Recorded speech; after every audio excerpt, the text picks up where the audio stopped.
Hey guys, welcome to another Gauging Gadgets Netflix tutorial video. In this video, I'm going to show you a very easy way to kick people off your Netflix account if they're using it without your permission. So if you've ever given out your Netflix login information to share with your friends or family, and for some reason you want to remove them from your Netflix account, the steps I'm about to show you will first remove them from your account and then stop them from logging in the future.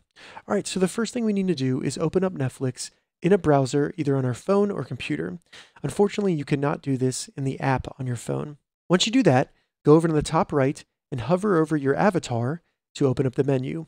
In the menu, go down and select Account. This will take you to the account page for your Netflix account.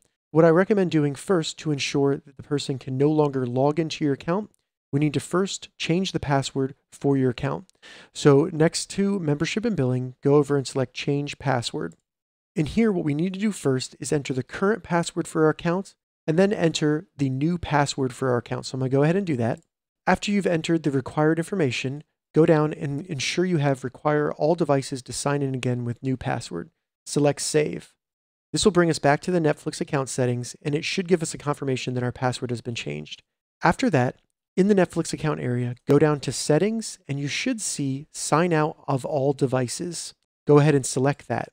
What this will do is sign our account out of every single device that currently is logged into our account. This includes smart TVs, Rokus, Xbox, cell phones, computers. Every device that is logged into your account will be logged out. And keep in mind, this does take up to 8 hours. Now, to do this, all we need to do is confirm and select Sign Out. Then it will bring us back to our account page, confirming that our account has been signed out of all devices. All right, so that's how you kick somebody off of your Netflix account. If you have any questions about this, leave a comment below. I'll get back to you as soon as I can. If you'd like to see more Netflix tutorial videos, check the links in the description. If this video helped you, give it a thumbs up, and please consider subscribing to my channel, Gauging Gadgets, for more gadget reviews and tech tutorials. Thank you so much for watching.